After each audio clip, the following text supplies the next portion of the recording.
Okay. So my dear friends, in our last class, we had started our discussion on the topic demand, which is a part of microeconomics. क्या बताया था मैंने आपको demand के बारे में? सबसे पहले मैं वो रिवाइज करवाता हूँ। दोस्तों मैंने बताया था आपको कि पहले बात तो एक बात याद रखना, द गोल्डन रूल, कि जब भी इस चैप्टर को पढ़ेंगे अपने लोग किसके पर्सपेक्टिव से सोचेंगे?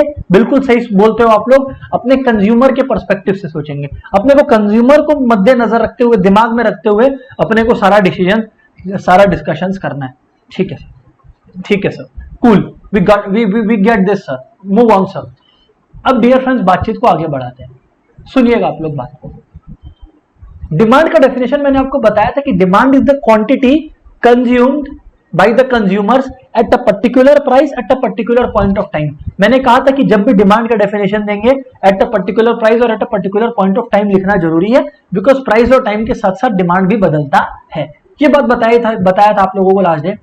उसके बाद हम लोगों ने बहुत सारा डिस्कशन किया था related to what sir? My dear friends, जैसा कि मैं बता रहा था आप लोगों को कि हम लोगों ने बहुत सारा डिस्कशन किया था, you know, related to the field of types of demand, जिसमें मैंने आपको बताया था कि इंडिविजुअल डिमांड क्या होता है, जिसमें हम लोग एक इंडिविजुअल कंज्यूमर की डिमांड के बारे में बात करते हैं। मार्केट डिमांड मतलब जब मार्केट में जितने भी कंज्यूमर्स है सबका इंडिविजुअल का डिमांड जब आप ऐड कर दोगे तो आपको मार्केट डिमांड मिलता है। ये बात मैंने आप लोगों को बताई थी सर, बिल्कुल। फिर आप लोगों को डिराइव डिमांड बताया था कि डिराइव डिमांड मतलब वो डिमांड जो डायरेक्टली अराइज नहीं होता, जो इनडायरेक्टली अराइज होता है। फॉर एग्जाम्पल कि अगर आप लोगों को घर पे उजाला चाहिए, रोशनी चाहिए, तो डिमांड फॉर लाइट अराइज हुआ। किसी को भी लाइट डायरेक्टली नहीं चाहिए था, मतलब लाइट मतलब बल्ब, किसी को भी बल्ब डायरेक्टली नहीं चाहिए था, सबको घर में रोशनी या लाइट चाहिए था, तो उस वजह से बल्ब का डिमांड अराइज हुआ। सबको घर पे एयर कंडीशनर चाहिए था, या एक्चुअली मेरे को बोलना चाहिए सबको घर में ठंडक चाहिए था, इस वजह से एयर कंडीशनर का डिमांड अराइज हुआ। All these are derived demand. आप लोग को बस क्विकली रिवाइज करवा रहा हूं। फिर मैंने आपको बताया था कंपोजिट डिमांड। दोस्तों कंपोजिट डिमांड में मैंने आपको क्या बताया था? Demand for those commodities which have multiple uses, electricity, milk, multiple काम आते हैं, कंपोजिट डिमांड। जी सर, बिल्कुल याद आ रहा है। फिर और आप लोगों को मैं क्या याद दिलाऊं? हाँ, फिर एक बात और मैंने आपको बताया था, ज्वाइंट डिमांड। कुछ कमोडिटीज के लिए डिमांड एक साथ एग्जिस्ट करते हैं। कार का डिमांड बढ़ेगा तो पेट्रोल का बढ़ेगा। That is the kind of relation, that is called joint demand, जब दोनों प्रोडक्ट्स आपको साथ में चाहिए। सर क्लियर है बात? जी सर, ये हम लोगों ने डिस्कशन किया था। फिर माय डियर फ्रेंड्स, हम लोगों ने लास्ट डे के डिस्कशन के अंत में एक टॉपिक स्टार्ट की थी जिसका नाम है डिटर्मिनेंट्स ऑफ डिमांड, और इजी भाषा में बोलूं तो फैक्टर्स अफेक्टिंग डिमांड। मतलब ऐसे कौन कौन से फैक्टर्स हैं जो डिमांड को अफेक्ट करते हैं या जो डिमांड को इन्फ्लुएंस करते हैं, या किन फैक्टर्स की वजह से एक डिमांड में बदलाव आता है। ठीक है ना, किन किन फैक्टर्स की वजह से एक इंडिविजुअल डिमांड में बदलाव आता है। जी सर, बिल्कुल, ये बात आपने बताई थी। आइए पहले तो मैं आप लोगों को एक एक करके याद दिला दूं वो दो पॉइंट्स जो हम लोगों ने ऑलरेडी डिस्कस कर लिया है, उसके बाद मैं आगे बात करूंगा। पहला था price of the own commodity. आप लोगों को अगर याद हो तो मैंने कहा था कि अगर एक कमोडिटी का खुद का प्राइस, नॉर्मल कमोडिटी का बात कर रहे हैं, कि अगर एक कमोडिटी का खुद का प्राइस बढ़ता है तो quantity demanded for that commodity कम होता है, एंड वाइस वर्सा। मतलब अगर प्राइसेस कम होती है उस कमोडिटी की तो डिमांड बढ़ता है। ये बात मैंने आप लोग को लास्ट डे बताई थी। Factors affecting demand, point number 1। Factors affecting demand क्या था, मैं आप लोगों को एक बार याद दिला देता हूं। वो चीजें, ध्यान से सुनिएगा, वो चीजें जो डिमांड को अफेक्ट करती हैं, वो चीजें जो डिमांड को अफेक्ट करती है। पहला था own price of the commodity. अरे आप कमोडिटी के खुद का प्राइस बढ़ा दोगे तो डिमांड कम हो जाएगा, घटा दोगे तो डिमांड बढ़ जाएगा। For not generally for all commodities, हाँ कुछ एक्सेप्शन है, वो हम लोग एक्सेप्शन वाले टॉपिक में पढ़ेंगे। तो पहला तो था price of own commodity, factor affecting demand में। दूसरा माय डियर फ्रेंड्स, जो पॉइंट मैंने आप लोगों को एक्सप्लेन किया था वो था इनकम ऑफ द कंज्यूमर। अगर आप लोगों को याद नहीं है तो मैं याद दिला दूं, इनकम ऑफ द कंज्यूमर को जब मैंने एक्सप्लेन किया था आपको, तो मैंने इनकम ऑफ द कंज्यूमर को 3 हेड्स के अंदर डिस्ट्रीब्यूट किया था। कौन से 3 हेड्स के अंदर डिस्कशन किया था सर हम लोगों ने? पहला था नॉर्मल गुड्स का डिस्कशन, फिर हमारा जो डिस्कशन था वो था इंफीरियर गुड्स का डिस्कशन, और फिर था इनएक्सपेंसिव नेसेसिटीज का डिस्कशन। याद हो आप लोगों को? तो नॉर्मल गुड्स में हम लोगों ने क्या बात किया था कि नॉर्मल गुड्स में ऐसा होता है कि अगर एक कंज्यूमर का इनकम बढ़ता है तो डिमांड बढ़ेगा, टूरिज्म, कपड़े, ये सब चीज। इंफीरियर गुड्स मतलब लो क्वालिटी गुड्स। अरे अगर आपका इनकम बढ़ता है तो आप इंफीरियर गुड्स को छोड़ोगे और बेटर गुड्स पे जाओगे डियर फ्रेंड्स, तो यानी कि inverse relationship for inferior goods. And finally inexpensive necessities, नमक। अरे अगर आपका इनकम बढ़ता है तो आप और नमक खाओगे क्या? नहीं। हाँ, पर आप बहुत लो बैकग्राउंड से बिलोंग करते हो तो हो सकता है इनकम के साथ साथ आपका डिमांड थोड़ा सा बढ़ेगा, बट ग्रेजुअली डिमांड कांस्टेंट हो जाएगा। ये सारी बातें मैंने लास्ट क्लास में आप लोगों को बताई है, नोट्स में सारी बातें कवर्ड है। तो दो फैक्टर्स अफेक्टिंग डिमांड तो हम लोग पढ़ ही चुके हैं, पहला on price of the commodity और number 2 income of the consumer. Dear friends, अब मैं नेक्स्ट पॉइंट पर आता हूं। तीसरा फैक्टर जो demand for a commodity affect करता है वो है प्राइस ऑफ रिलेटेड कमोडिटीज। फिर से बोलिए सर। तीसरा फैक्टर जो एक कमोडिटी का डिमांड को अफेक्ट करता है वो है dear friends price of related commodities. Sir ये रिलेटेड कमोडिटीज क्या है सर? मैं बोला देखो डियर फ्रेंड्स, जब अपने बात रिलेटेड कमोडिटीज का करते हैं ना, रिलेटेड कमोडिटीज का दोस्तों दो बाइफर्केशन हो गया। पहला बाइफर्केशन हो गया रिलेटेड कमोडिटीज का दोस्तों, जिसको बोलते हैं कॉम्प्लीमेंट्री गुड्स, बताया था आप लोगों को लास्ट डे, और एक होता है सब्स्टिट्यूट गुड्स। दोस्तों कॉम्प्लीमेंट्री गुड्स को याद रखने का सिंपल तरीका है हम साथ साथ है, मतलब कार एंड पेट्रोल। अगर एक चीज का डिमांड बढ़ेगा तो उसके बगल वाले चीज का डिमांड भी बढ़ेगा। Car and petrol, television and remote for the television, और क्या एग्जांपल ले सकते हैं? हाँ, pen and sorry pencil and eraser या pencil and sharpener, pen and refill, marker and digital board. So my dear friends, मैं आप लोगों को बता दूं कि जैसे price of the own commodity का मैंने एग्जांपल लिया था, यहां पर उसको इससे कंफ्यूज मत करना। प्राइस ऑफ ओन कमोडिटीज में कमोडिटी के खुद के प्राइस का बात कर रहे थे। प्राइस ऑफ रिलेटेड कमोडिटीज में सामने वाले गुड्स का प्राइस बदलने की वजह से मेरे गुड्स का डिमांड को क्या होगा, हम लोग वो पढ़ने वाले हैं। समझ में आएगा? सुनते चलिए। मैं क्या बोल रहा था, रिलेटेड गुड्स दो तरीके के, एक हो गए सब्स्टिट्यूट और एक हो गए कॉम्प्लीमेंट्री। कॉम्प्लीमेंट्री गुड्स मतलब हम साथ साथ है, कार एंड पेट्रोल, और सब्स्टिट्यूट गुड्स मतलब हम दोनों है अलग अलग, हम दोनों है जुदा जुदा। अब फिर उसके बाद म्यूजिक बनाना आप लोग। तो अभी सुनो आप लोग, मैं क्या बोल रहा हूं। सब्स्टिट्यूट गुड्स का मतलब है कॉम्पीटिंग गुड्स जो एक दूसरे से लड़ाई करते हैं। सर एग्जांपल दो तब हम लोगों को समझ में आएगा। टी एंड कॉफी, अगर टी का प्राइस बढ़ता है, सुनिए, अगर टी का प्राइस बढ़ता है तो टी का डिमांड कम होगा। सुनिए, टी का प्राइस बढ़ता है तो टी का डिमांड कम होगा। अगर टी का प्राइस बढ़ता है तो टी का डिमांड कम होगा, तो बाई नेचुरल मींस कॉफी का डिमांड बढ़ेगा। यस और नो? इसको बोलते हैं सब्स्टिट्यूट गुड्स, मतलब एक दूसरे से कॉम्पीट करते हैं, एक दूसरे से कॉम्पीट करते हैं। Thums Up, Pepsi, Mountain Dew, ये सब जितना भी एग्जांपल आपको लेना है बस आप लेते रहो, ठीक है ना? हाँ सर, समझ में आ गया। माइक्रोमैक्स का फोन और ओप्पो का phone, competing goods, substitute goods. Clear है सर? जी सर, बिल्कुल। एमआरएफ का बैट या रिबॉक का बैट, सब्स्टिट्यूट गुड्स, एक दूसरे से फाइट करते हैं। खैर जो भी है, अब आप लोग समझिएगा। तो मैं क्या समझा रहा था अभी? तो मैं समझाया कि रिलेटेड गुड्स दो कैटेगरी के हैं, एक सब्स्टिट्यूट जो है हम दोनों है अलग अलग, जानी दुश्मन है एक दूसरे के, और कॉम्प्लीमेंट्री गुड्स में हम साथ साथ है। तो डियर फ्रेंड्स, सब्स्टिट्यूट गुड्स में पहले क्या होता है? सब्स्टिट्यूट गुड्स का रिलेशन ऐसा है कि अगर प्राइस ऑफ गुड, जब भी आप लोग को एक्सप्लेन करना है ना, पहले आप दोनों गुड्स का नाम लिखोगे, पहले आप गुड्स का एक्सप्लेनेशन दोगे कि सब्स्टिट्यूट गुड्स क्या होता है, एग्जांपल टी एंड कॉफी, ये सब। फिर आप लिखोगे कि अगर प्राइस ऑफ टी, ध्यान से सुनिएगा, अगर प्राइस ऑफ टी बढ़ता है डियर फ्रेंड्स, तो क्वांटिटी फॉर कॉफी क्या होगा? नेचुरली क्वांटिटी फॉर कॉफी क्या होगा? वो कम होगा। आई शुड रदर से, सॉरी मैं भी क्या बोल दिया, अगर प्राइस ऑफ टी बढ़ता है तो क्वांटिटी डिमांडेड ऑफ कॉफी क्या होगा? बढ़ेगा, क्योंकि टी का डिमांड कम हो जाएगा। Yes sir, no? जी सर, बिल्कुल। कॉम्प्लीमेंट्री गुड्स मतलब कार एंड पेट्रोल वाला रिलेशन। अब इसमें क्या होता है कि अगर प्राइस ऑफ कार बढ़ेगा, अगर प्राइस ऑफ कार बढ़ता है तो क्वांटिटी ऑफ पेट्रोल भी घटेगा, मतलब हम तो डूबेंगे सनम, तुम्हें ले डूबेंगे, वो वाला रिलेशन है। समझ में आया ना? तो यानी कि प्राइस ऑफ रिलेटेड गुड्स में क्या है, अलग अलग रिलेशन है। अब वहीं पर अगर प्राइस ऑफ टी कम हो रहा होगा तो क्वांटिटी डिमांडेड ऑफ कॉफी भी कम हो रहा होगा, क्योंकि टी सस्ता है तो टी का डिमांड बढ़ेगा, तो लोग कॉफी से टी में शिफ्ट हो जाएंगे। ये बात सर आपने लिख रखी है क्या नोट्स में? बिल्कुल। और नोट्स आप लोगों को मैं बता दूं, ये वाला जो नोट्स है पूरा स्टडी मटेरियल मेरा अपलोडेड है क्लासरूम में, वेरी मच। ओह, तो ये बात है। जी हाँ फ्रेंड्स, ये बात है। तो एक बार फिर से रिलेशन बताइए। रिलेटेड गुड्स दो तरीके के हैं, substitute goods, complementary goods. Substitute goods मतलब जो आपस में कंपीट करते हैं, और कॉम्प्लीमेंट्री गुड्स जो आप लोगों को आपस में कॉम्प्लीमेंट करते हैं। अगर प्राइस एक सब्स्टिट्यूट का बढ़ता है तो दूसरे सब्स्टिट्यूट का डिमांड बढ़ता है, that is there is direct relationship.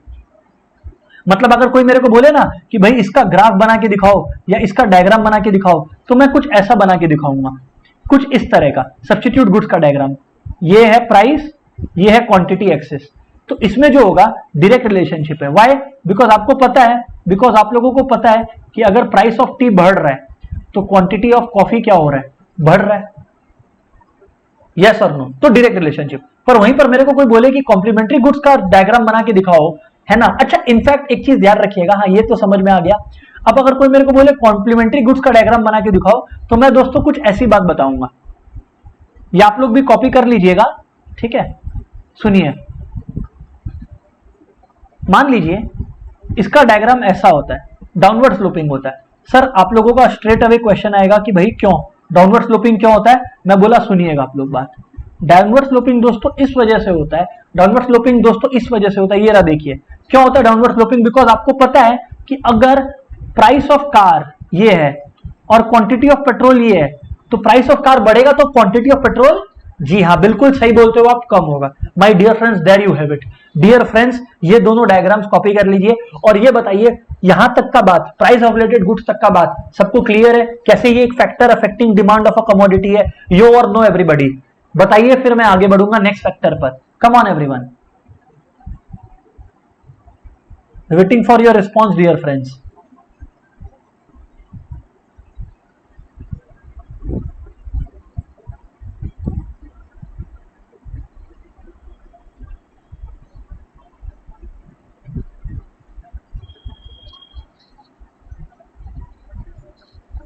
Okay, Prachi says yo.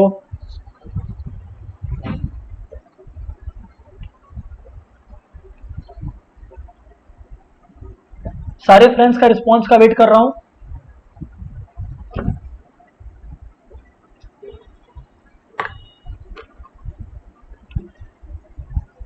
Okay, my dear friend Mudit wants me to explain the last example.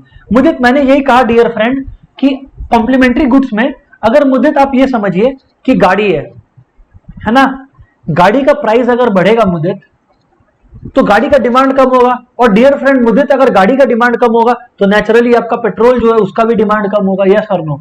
Ji sir, बिल्कुल ठीक बात करते हो आप। यही बात मैं कह रहा था मुदित आप लोगों को, यही बात मैं समझा रहा था मुदित आप लोगों को। आई होप मुदित आपको बातचीत क्लियर है। जी सर क्लियर है।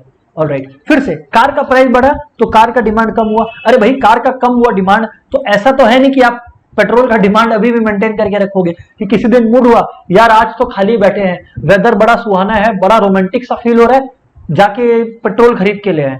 मतलब कोई सेंस है इस बात का, कोई लॉजिक है? तो ऑब्वियसली अगर कार का डिमांड कम होगा तो पेट्रोल का डिमांड भी कम होगा। ठीक है, ऑलराइट। इसमें बहुत सारी एग्जांपल्स मैं नीचे लिख रखा हूं नोट्स में, आप लोग देख लीजिए, ठीक है ना। आपको जो पसंद आए आपको लिखने का, आप लिखिएगा। The choice is entirely your, the prerogative is entirely yours, ठीक है ना। मैं ये सब इरेज कर रहा हूं यहां से, ठीक है जी सर। आगे बात करिए सर आप। मैं बोला आप सुनिए, आप लोग बात का मैं बोला, अब आप लोग सुनिए। ये रहा जो आप लोगों को एग्जांपल चाहिए था सब्स्टिट्यूट गुड्स का और कॉम्प्लीमेंट्री गुड्स का। सुनिए आप लोग, income of the consumer sir बता चुके हैं, 3 पार्ट्स में है। नॉर्मल गुड्स में क्या होता है, इनकम बढ़ने के साथ साथ डिमांड बढ़ता है। इंफीरियर गुड्स में इनकम बढ़ने के साथ साथ डिमांड घटता है। और इनएक्सपेंसिव नेसेसिटीज में क्या है, इनकम बढ़ने के साथ साथ अगर आप एक पुअर फैमिली से हो तो हो सकता है डिमांड थोड़ा सा बढ़े, बट ओवरऑल डिमांड कांस्टेंट ही रहता है। There is no change in demand. आपको डायग्राम याद हो तो ऐसे करके डिमांड कर ऐसे कांस्टेंट हो जाता है, स्ट्रेट लाइन बन जाता है। जी सर, हमें आपकी बात याद है। गाइस, अब हम लोग नेक्स्ट पॉइंट पे चल रहे हैं जिसका नाम है कंज्यूमर टेस्ट्स एंड प्रेफरेंसेस। अब ये कंज्यूमर टेस्ट्स एंड प्रेफरेंसेस का क्या लॉजिक है या क्या फंडा है, आइए समझते हैं हम लोग। दोस्तों, कंज्यूमर्स का टेस्ट एंड प्रेफरेंसेस का फंडा ये है या लॉजिक ये है डियर फ्रेंड्स, सुनिएगा, है ना। हाँ सर, कि अगर कोई चीज फैशन में आ गया तो डिमांड बढ़ेगा, अगर कोई चीज फैशन से हट गया, ओल्ड फैशन हो गया, तो डिमांड घटेगा। बस इतना सा पॉइंट, एग्जैक्टली ये है टेस्ट एंड प्रेफरेंस। और finally expectations regarding change in the future prices. अगर कोई ये सोचता है कि फ्यूचर में किसी चीज का प्राइस बढ़ने वाला है, तो आप लोग अपने क्या करते हैं, आज ही उस चीज का डिमांड बढ़ा देते हैं। और वैसे ही अपने को लगता है कि कोई चीज का प्राइस फ्यूचर में कम होने वाला है, तो अपने आज खरीदना कम कर देते हैं और फ्यूचर में खरीदते हैं। एग्जाम्पल लोगे, ये लो एग्जाम्पल ले लो, हैंड सैनिटाइजर्स, मास्क जो कोरोना वायरस पीरियड में चल रहा है, लोगों को लग रहा है अरे लॉकडाउन होगा, ये हो जाएगा, ये हो जाएगा। फ्यूचर में प्राइसेस बढ़ेगा मास्क का और ये सब चीज का, तो आज ही खरीद लेते हैं बेसी मास्क, या सेमी तरीके से आज ही खरीद लेते हैं बेसी hand sanitizer. So that's the logic dear friends.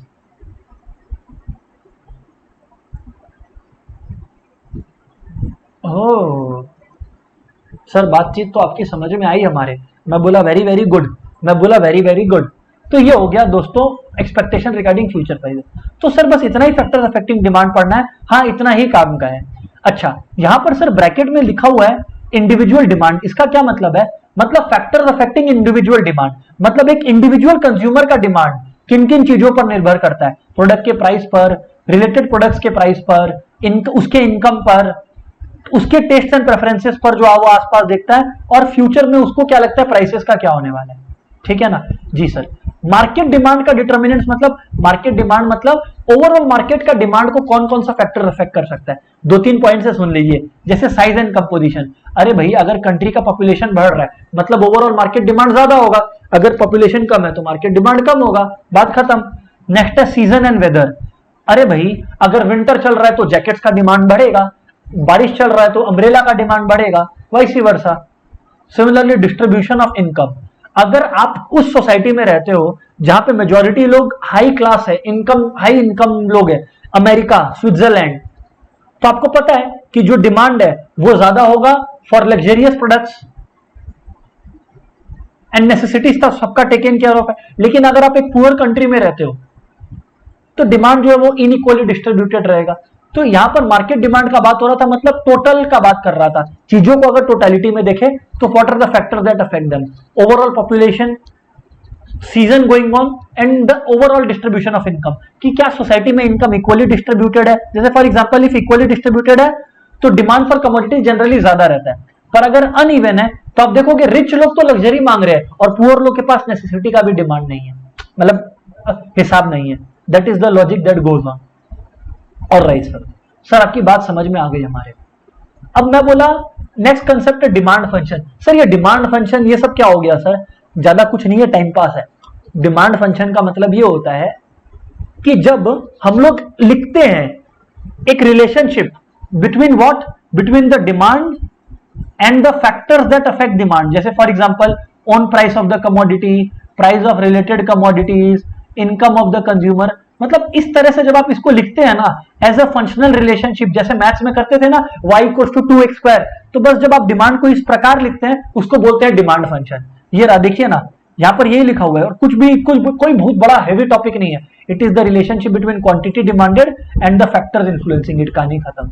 अब दो तरीके के होते हैं ये. इंडिविजुअल डिमांड फंक्शन में डिमांड और फैक्टर अफेक्टिंग इंडिविजुअल डिमांड का रिलेशनशिप होता है. मार्केट डिमांड फंक्शन में डिमांड और फैक्टर अफेक्टिंग मार्केट डिमांड का रिलेशनशिप होता है. बस सर इतना जानने से हो जाएगा? एग्जैक्टली हो जाएगा. ये सब टाइम पास टॉपिक्स है, मैं क्या बोलूं, इसीलिए आगे बढ़ता हूं फटाफट. देखिए यहां पे मैं लिख के भी रखा हूं, demand function is just a short hand way of saying that quantity demanded which is on the left hand side is dependent on what. मतलब बेसिकली शॉर्ट में अगर आप बोलना चाहो कि इंडिविजुअल क्वांटिटी डिमांडेड किन फैक्टर्स पर निर्भर करता है, तो वो इंडिविजुअल डिमांड फंक्शन शॉर्ट तरीका है बोलने का. सिमिलरली मार्केट डिमांड किन किन चीजों पर निर्भर करता है अगर आप बोलना चाहो तो शॉर्ट हैंड तरीका है बोलने का, what are the factors affecting market demand. कहानी खत्म, कहानी खत्म. अच्छा, अब डियर फ्रेंड्स मैं नेक्स्ट कंसेप्ट पर आता हूं जो कि अगेन इंपॉर्टेंट है, जिसके बारे में लास्ट डे मैंने चर्चा भी की थी आप लोगों के साथ. Demand schedule. सर सीधे से बता देता हूं कि शेड्यूल का मतलब होता है टेबल. सीधे बात बता देता हूं कि सर शेड्यूल का मतलब होता है टेबल. जब आप चीजों को, एक प्रोडक्ट का प्राइस और अलग अलग क्वांटिटीज डिमांडेड को जब आप एक टेबल या टेब्यूलर फॉर्म में रिप्रेजेंट करते हो, that my dear friends is called individual demand schedule. और वैसे ही जब आप बहुत सारे कंज्यूमर्स का सेम चीज को रिप्रेजेंट करते हो टेबल के थ्रू, तो that is market demand schedule. Sir ऐसे बात आपका नहीं समझ में आएगा, डेमोन्स्ट्रेट कीजिए. ये रहा, देख लीजिए. अलग अलग, अच्छा प्राइस इन रुपीज होगा ये, हाँ प्राइस इन रुपीज होगा, तो अलग अलग प्राइसेस है, प्राइस घटते जा रहा है, क्वांटिटी बढ़ते जा रहा है. कहानी खत्म. ये इंडिविजुअल कंज्यूमर का है. मान लीजिए इंडिविजुअल कंज्यूमर का नाम है राम. एक एग्जांपल दे रहा हूं, आपका मर्जी आपको जो लेना है. तो ये हो गया dear friends individual demand schedule.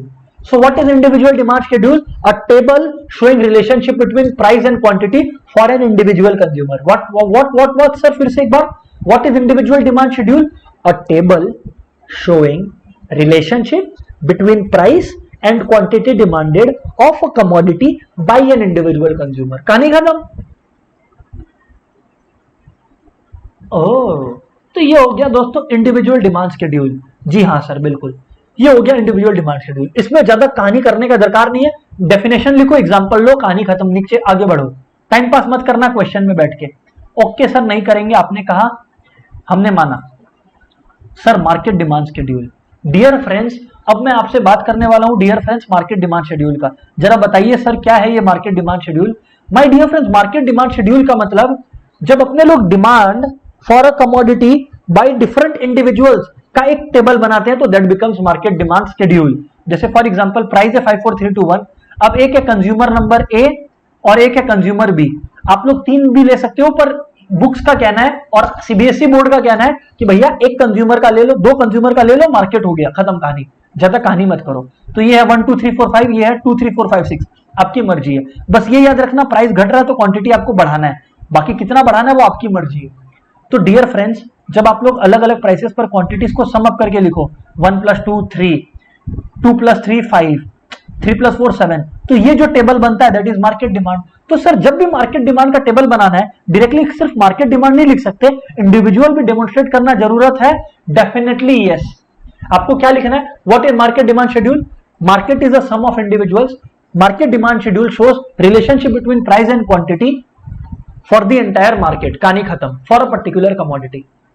ये हो गया इंडिविजुअल डिमांड शेड्यूल और ये हो गया मार्केट डिमांड शेड्यूल, बस खत्म। लाइन लिखना है 3 ठो की क्या है, और ग्राफ, मतलब ग्राफ बोल रहा हूं सॉरी, टेबल। अगर शेड्यूल मांगा है तो सिर्फ टेबल। डियर फ्रेंड्स इतना बात क्लियर है तो मैं फिर कर्व्स पे बात करना चालू करूं। एवरीबडी यो और no, come on everybody, yo और नो एवरीबडी, फटाफट।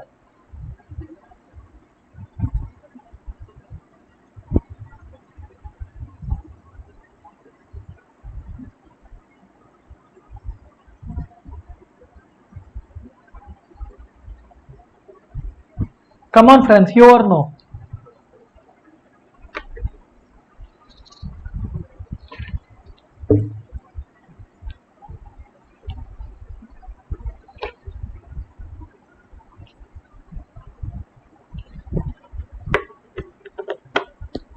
ऑल राइट,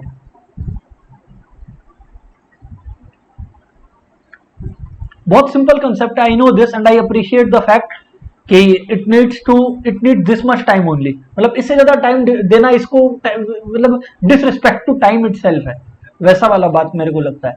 खैर अब आप लोग सुनिएगा दोस्तों। अब दोस्तों मैं बात कर रहा हूं आप लोगों के साथ डिमांड कर्व का। अब दोस्तों मैं आप लोगों के साथ बात कर रहा हूं डिमांड कर्व का। तो माय डियर फ्रेंड्स, जैसा कि मैं आपको बताया, डिमांड कर्व एक इनवर्स रिलेशनशिप है। डिमांड कर्व एक इनवर्स रिलेशनशिप है, मतलब सर मैंने आपको बताया था ना कि प्राइस अगर बढ़ेगा किसी कमोडिटी का, मैंने आप लोगों को यह बात बता रखी है कि अगर किसी कमोडिटी का प्राइस दोस्तों बढ़ेगा तो quantity demanded for that commodity will fall and vice versa. My dear friends, इसको अपने बोलते हैं इनवर्स रिलेशनशिप। एक बढ़ेगा, वो अरे मेरे को एक गाना याद आ गया, आज मैं ऊपर आसमान नीचे, याद है आप लोग, वो सुने हो? हाँ, तो आज मैं ऊपर आसमान नीचे, आज प्राइस ऊपर क्वांटिटी नीचे, कल क्वांटिटी ऊपर प्राइस नीचे, all this is called what? Inverse relationship. Sir बात समझ में आ गया आपका? सर बात समझ में आ गया आपका? अब डिमांड कर्व दो तरीके का होता है, जैसे फंक्शन दो तरीके का था, इंडिविजुअल और मार्केट, वैसे कर्व भी दो तरीके का है, इंडिविजुअल और मार्केट डिमांड कर्व। जो आपने इंडिविजुअल डिमांड शेड्यूल बनाया था, ऊपर देखिए, ऊपर देखिए, ऊपर देखिए, ये जो इंडिविजुअल डिमांड शेड्यूल बनाया था, इसी शेड्यूल का जब आप ग्राफ बना देते हो, कर्व बना देते हो, जैसा कि आप देख पा रहे हो यहाँ पे, उसको बोलते हैं इंडिविजुअल डिमांड कर्व। और वैसे ही जब आप इंडिविजुअल्स का डिमांड शेड्यूल्स को ऐड करके, जब आप इंडिविजुअल का डिमांड शेड्यूल को ऐड करके मार्केट डिमांड शेड्यूल बना देते हो तो आपको मिल जाता है मार्केट डिमांड कर्व। मैं आप लोगों को एक एडवाइस दूंगा दोस्तों, and please make sure you are listen to it very carefully.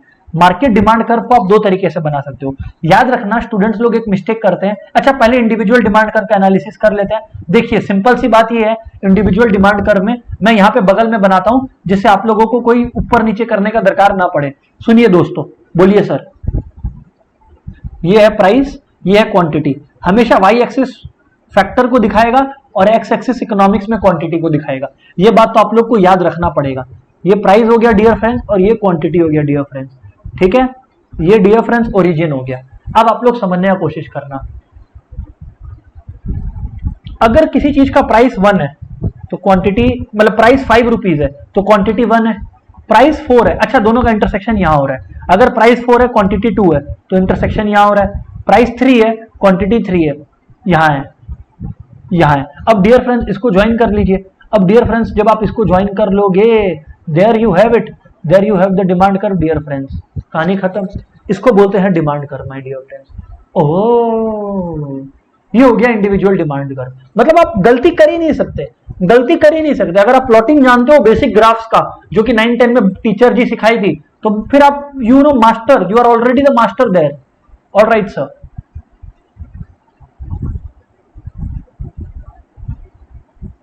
Okay dear friends, अब हम लोग मार्केट डिमांड कर्व का बात करेंगे। और मैं बता दूं आपको, जब भी हम लोग मार्केट डिमांड कर्व का बात करते हैं, मैं आप लोगों को एक बार बता दूं कि जब भी हम लोग मार्केट डिमांड कर्व का बात करते हैं, वहां पर हम लोग इंडिविजुअल डिमांड कर्व को ऐड करते हैं। सर तो एक बात बताना, जब भी मार्केट डिमांड कर्व प्लॉट करेंगे तो क्या इंडिविजुअल डिमांड कर्व भी उस मार्केट डिमांड कर्व को अराइव करने के लिए जो बना था वो प्लॉट करना होगा? Definitely yes. क्या बोलना चाह रहा हूं सुनिए, मतलब कहना ये चाह रहा हूं डियर फ्रेंड्स आप लोगों को कि मान लीजिए आप लोगों को, एंड सुनिएगा केयरफुली सुनिएगा आप लोग बात को, चीजें समझ में आएंगी। मैं क्या कहना चाह रहा हूं कि मान लीजिए ये इंडिविजुअल ए है, ये इंडिविजुअल बी है और ये मार्केट है। तो जब मार्केट का डिमांड कर्व बनाएंगे तो क्या इंडिविजुअल ए और बी का भी बनाएंगे? Absolutely yes. अब आपके पास दो ऑप्शन है। पहला ऑप्शन जो मैंने यहां पर डेमोन्स्ट्रेट कर रखा है मेरे मटेरियल में कि इंडिविजुअल ए और बी का, देखिए मैंने इसमें ही दिखा दिया, इंडिविजुअल ए इंडिविजुअल बी, और ये रहा मार्केट डिमांड कर्व जो कि थोड़ा सा फ्लैट होता है। क्यों होता है थोड़ा सा फ्लैट, वो मैं आपको बता दूंगा, लेकिन ये है।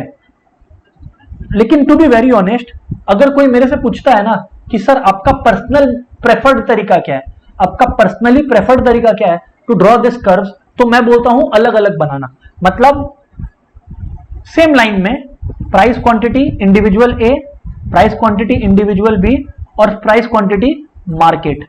इससे क्या होता है ना, मार्क्स टीचर देगा आपको अच्छे से और पूल वो ज्यादा चांसेस है। तो प्राइस क्वांटिटी जैसा कि दोस्तों आप लोग देख पा रहे हो, है ना।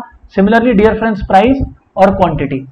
अब आप लोग देखिए, बस ये याद रखना, ज्यादा कुछ नहीं करना है। ऐसा एक नैरो कर्व बना लो, इंडिविजुअल ए का इंडिविजुअल बी का और मार्केट का थोड़ा सा फ्लैट बना दो, कहानी खत्म। लिख देना नीचे में लिख देना इंडिविजुअल ए, इसमें इंडिविजुअल बी और नीचे में मार्केट, ये बस लिख देना, बाकी आपको फुल मार्क्स देगा। हाँ, एक मन में क्वेश्चन आ रहा है कि सर मार्केट का जो डिमांड कर्व है, सर मन में एक क्वेश्चन आ रहा है कि जो मार्केट का डिमांड कर्व है वो थोड़ा सा ज्यादा फ्लैट क्यों है, उसका जवाब मैं देता हूं, उसका मैं जवाब देता हूं।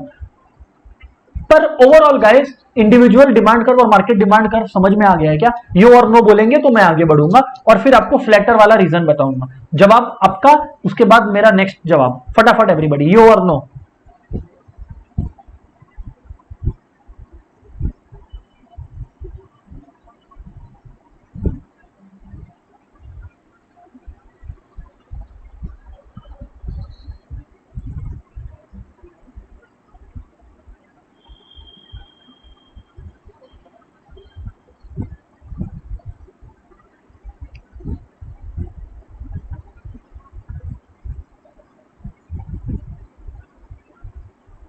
ओके सर, सुनिएगा आप लोग बातचीत को, मैं बातचीत को आगे बढ़ाता हूं क्योंकि लगभग सारे स्टूडेंट्स ही कंफर्म कर रहे हैं। ऑल राइट डियर फ्रेंड्स, अब बात को आगे सुनिए।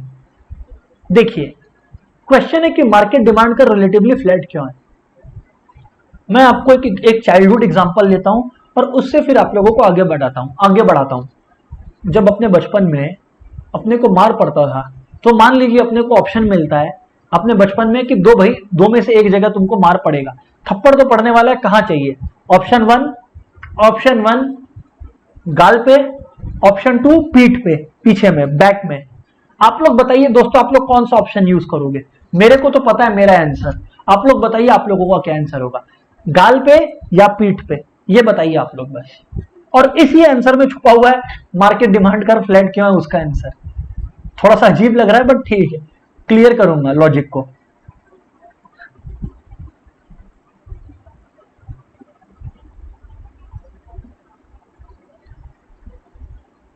बोले सर ये तो अलग ही तरीका है इकोनॉमिक्स पढ़ाने का।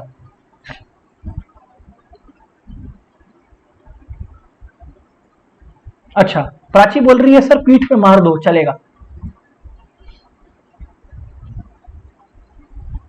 बैक,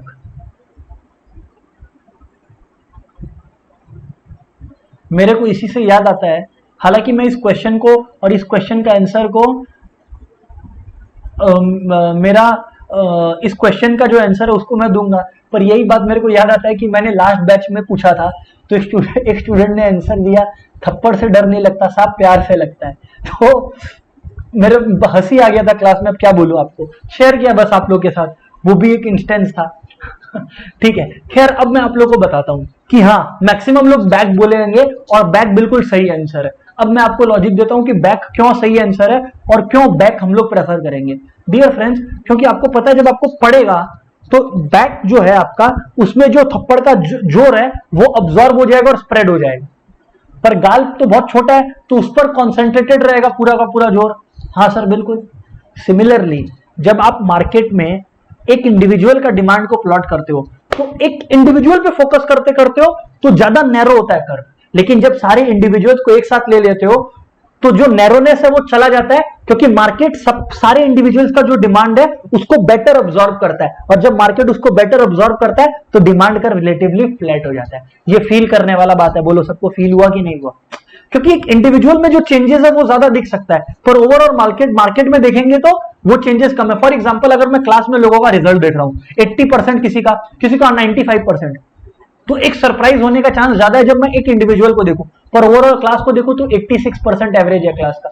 ठीक है, क्योंकि एवरेज क्या करता है या ओवरऑल मार्केट क्या करता है, चीजों को ऑब्जॉर्व कर देता है, and when things are absorb the curve becomes relatively flat. मैं बार बार बोल रहा हूं दोस्तों, इसमें और डिटेल में जाना ये टाइम डिजर्व नहीं करता उतना, ये फील करने वाला बात है। सब फील कर पा रहे हो क्या? ये और नो एवरीबॉडी, सब फील कर पा रहे हो क्या लॉजिक को? यू और नो?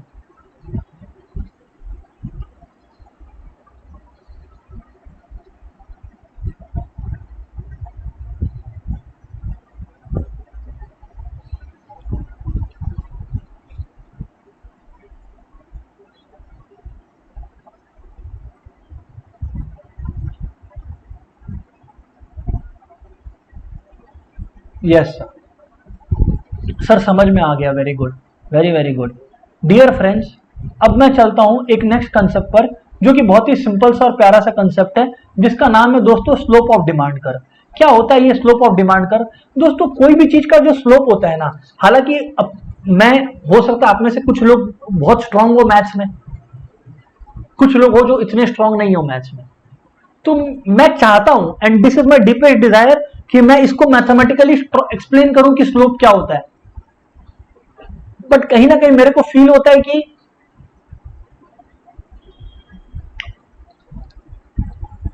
कहीं ना कहीं जो मैथमेटिकल क्राउड नहीं है ना उसके साथ नाइंसाफी हो जाएगा, बट कोई दिक्कत नहीं है। मैं आप लोगों को एक बार समझाने का कोशिश करता हूं। किसी भी कर्व का जो स्लोप होता है ना, वो दिखाता है कितना टिल्टेड होगा कोई कर्व या कोई एक्सिस या कोई लाइन या कोई ग्राफ कितना टिल्टेड होगा, कर्व वो मेजर करता है, या स्लोप वो मेजर करता है। समझ में आया क्या? जी सर स्लोप समझ में आया मेरे को। हाँ, आप लोगों को समझ में आया। आइए मैं आप लोगों को एक व्हाइट स्क्रीन पर लेकर चलूं और फिर इस बात को थोड़ा सा और गहराई से बताने का कोशिश करूं। आइए देखिए आप लोग, सुनिएगा। हाँ सर, एक कंपनी है, ठीक है ना, एक कंपनी है जिसका मैं एग्जांपल ले रहा हूं आप लोग के सामने, ठीक है।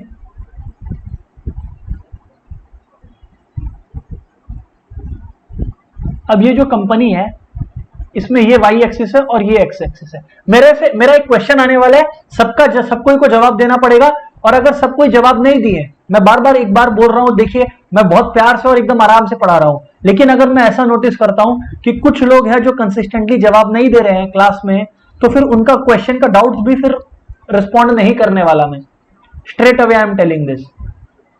तो प्लीज मेक श्योर कि every friend you are responding, ठीक है? ओके। सो अब डियर फ्रेंड्स, मेरे को एक बात का आप लोग जवाब दीजिएगा, है ना। मैं बहुत सिंपल क्वेश्चन पूछता हूं। एक कंपनी का मैं साइकिल बना रहा हूं, ठीक है ना। उस कंपनी का साइकिल कुछ इस तरह से है दोस्तों कि ये ईयर 1 है, कंपनी ईयर 1 पे जिस रेट से मतलब ग्रो कर रही है, जिस तेजी से, वो है 5% पर एनम। मतलब फर्स्ट ईयर में कंपनी 5% पर एनम के स्पीड से ग्रो कर रही है। थर्ड ईयर आते आते थर्ड ईयर आते आते जो कंपनी, ये जो जिसका हम लोग बात कर रहे हैं, है ना, जिस कंपनी का दोस्तों हम लोग बात कर रहे हैं वो 13% हो जाता है, ग्रोथ रेट 13% हो जाता है। कहने का मतलब ये है कि फर्स्ट ईयर का ऐसा कुछ था, सेकेंड ईयर का ऐसा कुछ था। मैं इस दोनों कर्व को ज्वाइन कर देता हूं। हाँ सर कर दिया अब आपने ज्वाइन। मेरे को एक बात का जवाब दीजिएगा, बहुत ही बेसिक क्वेश्चन है, मेरे को दोस्तों एक बात का प्लीज जवाब दीजिएगा कि ये कंपनी जो आपको दिख रही है ये ऑन एन एवरेज किस रेट से ग्रो कर रही है। मेरे को बस इस बात का जवाब दीजिएगा, ये जो कंपनी आपको दिख रही है ये ऑन एन एवरेज हर साल किस रेट से ग्रो कर रही है, इस बात का जवाब दीजिए सब कोई। तब आप लोगों को वो स्लोप वाला बात क्या होता है मैं एक्चुअल में फील करवा पाऊंगा, कि स्लोप क्या होता है आप लोग एक्चुअल में फील कर पाओगे। बताइए दोस्तों।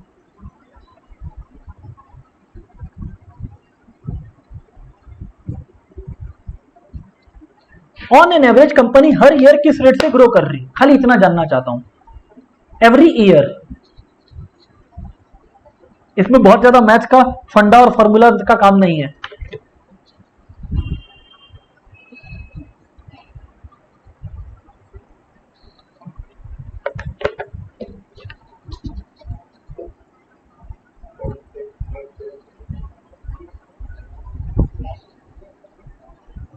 प्राची आप टोटल का बात कर रहे हो, मैं बोल रहा हूं Prachi per year. Prachi focus कीजिए बात पे, आप ओवरऑल ग्रोथ बोल रहे हो मेरे को, मैं बोल रहा हूं on an average per year का ग्रोथ क्या है। प्राची उसका आंसर दीजिए आप मेरे को। वेरी गुड कुंदन, कुंदन का सही आंसर आया, गुड कुंदन। सभी का आंसर जब कुंदन जितना आ जाए, जैसा आ जाएगा जो कुंदन ने दिया है तो मैं आगे बढ़ जाऊंगा। मुदित गड़बड़ है आपका आंसर में, थोड़ा सा गड़बड़ है, चेक कीजिए मुदित आपका आंसर में हल्का फुल्का गड़बड़ है दोस्त।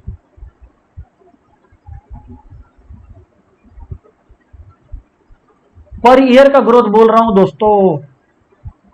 प्रशांत per year, per year, per year dear friend प्रशांत। सुनिए अब आप लोग, मैं बताता हूं, सुनिए अब आप लोग। देखिए दोस्तों, हाँ कंपनी ओवरऑल 8% से ग्रो किया, पर मैं बार बार बोल रहा हूं ओवरऑल नहीं पूछ रहा था।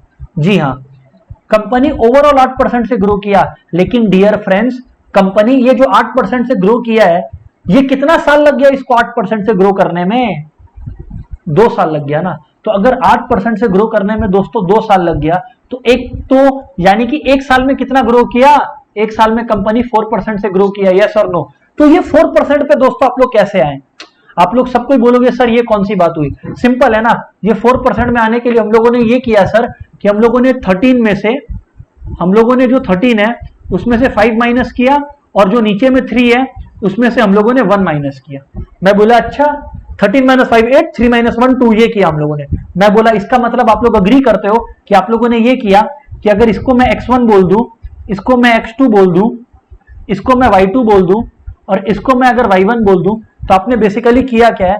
आप लोग अग्री करोगे कि आप लोगों ने बेसिकली किया है y2 माइनस y1, क्योंकि 13 माइनस 5 मतलब y2 minus y1 by x2 minus x1, यही किया है डियर फ्रेंड्स। इसी को बोलते हैं स्लोप, कि ऑन एन एवरेज कोई चीज कितना रेट से बढ़ रहा है या घट रहा है वो एवरेज है। मैंने कहा था ना स्लोप का फीलिंग निकालने का कोशिश करूंगा, इसको बोलते हैं स्लोप, कि ऑन एन एवरेज किस रेट से चीजें हो रही है उसको बोलते हैं स्लोप। अच्छा, और स्लोप निकालने के लिए आपने क्या किया? y2 minus y1 by x2 minus x1। Dear friends same demand के केस में होता है, सेम डियर फ्रेंड्स डिमांड के केस में होता है। आज डिमांड कर्व के केस, डिमांड कर्व को दोबारा बनाता हूं, आप लोग देखिएगा। ये y एक्सिस हो गया, ये x एक्सिस हो गया। अरे डियर फ्रेंड्स ये समझिए कि अगर ये डिमांड कर्व है तो इसके दरमियान y एक्सिस पर क्या रहता है? प्राइस, और इसमें क्या रहता है? x एक्सिस में क्वांटिटी। तो क्या गलत है? y2 माइनस y1 की जगह मैं अगर लिखूं p2 minus p1 by q2 minus q1 होगा slope for a demand curve? नहीं सर, बिल्कुल भी गलत नहीं है, बिल्कुल सही है। तो ये होता है slope of a demand curve. Dear friends ये होता है slope of a demand curve. क्या हो गया slope of a demand curve? p2 minus p1 by q2 minus q1। Oh, ये हो गया slope of a demand curve. Sir आपकी बात हमारे को समझ में आ गई। और ये p2 माइनस p1 मतलब चेंज इन प्राइस हो रहा है, प्राइस कितना से बदल रहा है। तो my dear friend change in price को लिखने के लिए आप ऐसे भी लिख सकते हो, डेल p बाई डेल, इसको डेल्टा बोलते हैं, बाई डेल q। डेल का मतलब होता है change in price.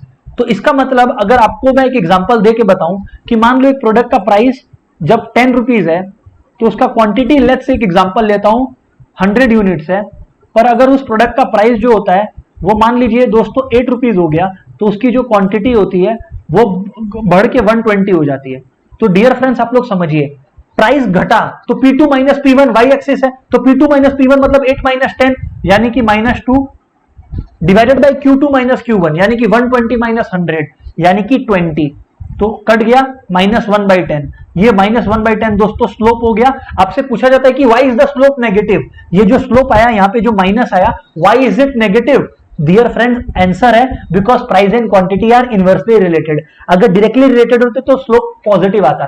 The negative slope indicates inverse relationship between price and quantity demanded. फिर से, the negative slope indicates negative relationship between या inverse relationship between price and quantity demanded.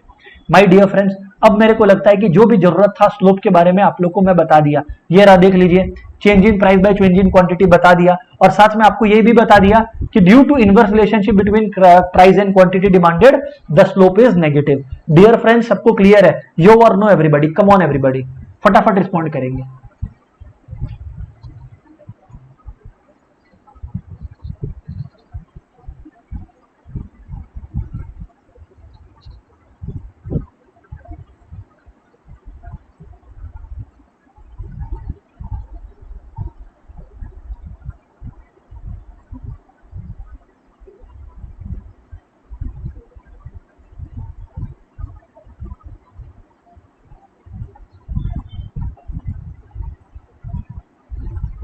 All right, सभी को clear है? तो slope क्या हो गया? Change in price by change in quantity, पहली बात। Change in price by change in quantity, पहली बात। दूसरी बात, नेगेटिव होता है because of the inverse relationship between price and quantity. All right sir, आज का लास्ट डिस्कशन पे मैं जाऊंगा, उसके बाद हम लोग नेक्स्ट डे अपना डिस्कशन और कारवा को लेकर बढ़ेंगे। सर बताइए क्या है लास्ट नेक्स्ट डिस्कशन हमारा? डियर फ्रेंड्स, आज का जो लास्ट डिस्कशन है हमारा, और फिर नेक्स्ट क्लास जो है possibly my dear friends, next class के बाद हो सकता है थोड़ा सा दूसरा क्लास लगे, वरना पॉसिबली नेक्स्ट क्लास से डिमांड का लास्ट क्लास होने वाला है। सर खैर डिस्कशन को आगे बढ़ाता हूं मैं। लॉ ऑफ डिमांड, दोस्तों लॉ ऑफ डिमांड क्या बोलता है? लॉ ऑफ डिमांड को मार्शलियन लॉ ऑफ डिमांड भी बोलते हैं, बिकॉज एल्फ्रेड मार्शल साहब ने इस डिमांड को, इस लॉ को प्रोड्यूस किया था। अच्छा, लॉ ऑफ डिमांड को फर्स्ट लॉ ऑफ परचेज भी बोलते हैं, क्योंकि फर्स्ट टाइम कंज्यूमर का परचेजिंग पर कोई लॉ बना था। मार्शल साहब को थैंक यू बोलेंगे अपने। मार्शल साहब वही जिन्होंने वेलफेयर डेफिनेशन दिया था बाय द वे। खैर अपने लोग डिस्कशन पर आते हैं। My dear friends, law of demand simple सा बात ये बोलता है कि when price of a commodity, price मतलब own price of a commodity rises, the quantity demanded will fall, and when price falls the quantity demanded will rise. Ceteris paribus, ceteris paribus का मतलब other factors remaining constant. आज एक commodity का demand को बहुत सारे factors affect करते हैं, own price, income, related goods, taste and preferences, population. तो ऐसा माना जाएगा कि जब आप ओन प्राइस और क्वांटिटी के बीच में रिलेशन स्टडी कर रहे हो तो बाकी कोई भी फैक्टर चेंज नहीं हो रहा है, सब चुपचाप क्वाइट है, तब आप उन दोनों के बीच में रिलेशन को एक्सप्रेस करते हो कि प्राइस बढ़ रहा है तो क्वांटिटी फॉल हो रहा है एंड वाइस वर्सा। अच्छा सर ऐसी बात है? जी हाँ बिल्कुल ऐसी बात है। लेकिन सर एक बात बताइए, एल्फ्रेड मार्शल को ऐसा क्या जरूरत पड़ गया कि उसने कहा कि जब लॉ ऑफ डिमांड पढ़ेंगे तो बाकी सारा फैक्टर्स को कांस्टेंट मानेंगे? मैं बोला सुनिएगा, आज मान लीजिए मैं बोला आप लोगों को कि प्राइस बढ़ा किसी कमोडिटी का तो क्वांटिटी घटा, या प्राइस घटा तो क्वांटिटी बढ़ा, ठीक? मैं ये बात बोला, आप में से कुछ लोग बोले कि सर प्राइस बढ़ा, ठीक है, तो क्वांटिटी घटना चाहिए। मैंने बोला हाँ, लेकिन प्राइस बढ़ने के साथ साथ इनकम भी बढ़ गया कंज्यूमर का। अब बताइए सर डिमांड में क्या बदलाव होगा? मैं बोला उरी बाबा, प्राइस बढ़ा, क्वांटिटी घटा, इनकम बढ़ा तो क्वांटिटी बढ़ा।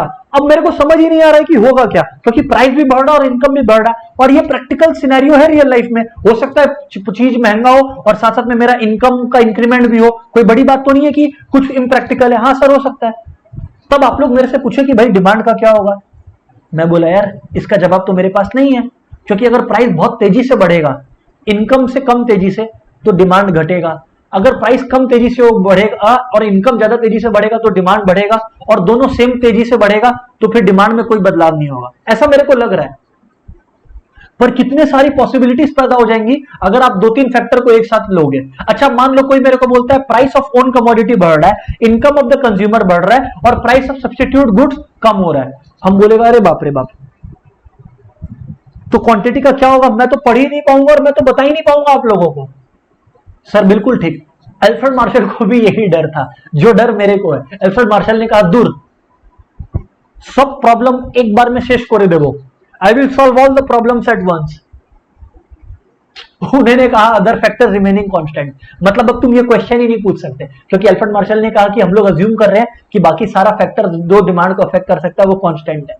ओह, तो लॉ ऑफ डिमांड क्या बोलता है कि जब प्राइस ऑन कमोडिटी का बढ़ेगा तो क्वांटिटी घटेगा, एंड जब प्राइस घटेगा तो क्वांटिटी बढ़ेगा, अदर फैक्टर रिमेनिंग कांस्टेंट लिखना पड़ेगा। अच्छा, अब जब भी आप लॉ ऑफ डिमांड लिखोगे, ये लिखने के बाद आपको assumptions to the law of demand लिखना होगा कि लॉ ऑफ डिमांड में हम लोग क्या अज्यूम करते हैं, और आप लोग को मैं बता दिया अदर फैक्टर रिमेनिंग कांस्टेंट। लेकिन सर यहाँ पे तो 5 पॉइंट है, अरे आप लोगों को बेवकूफ बना रहे हैं, हर फैक्टर का नाम लिखो और डज नॉट चेंज लिख दो। जैसे पहला assumption, price of substitute goods doesn't change, price of complementary good doesn't change, income of the consumer doesn't change, population doesn't change, taste and preferences doesn't change, there is no expectation regarding the change in future prices. ये time pass करना है।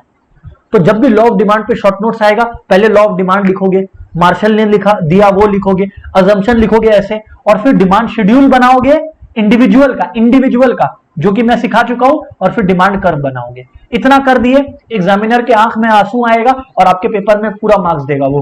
Dear friends, सबको को law of demand का notes कैसे लिखना है clear है कि नहीं क्लियर है? पहले law of demand, the law of demand by Marshall says that when price rises quantity falls and when price falls quantity rises, ceteris paribus या other factors remaining constant. Following are the assumptions of law of demand. हर factor का नाम own price मत लिखना, बाकी सारा factors का नाम और कांस्टेंट, उसके बाद एक शेड्यूल और एक ग्राफ। एग्जामिनर इमोशनल हो जाएगा। और हाँ, ये लिख देना इट इज डाउनवर्ड स्लोपिंग या it is an inverse relationship, कहानी खत्म, बस फुल मार्क्स मिलेगा। दोस्तों सभी को क्लियर है? यो और नो बोलेंगे and we will wrap up the day dear friends today.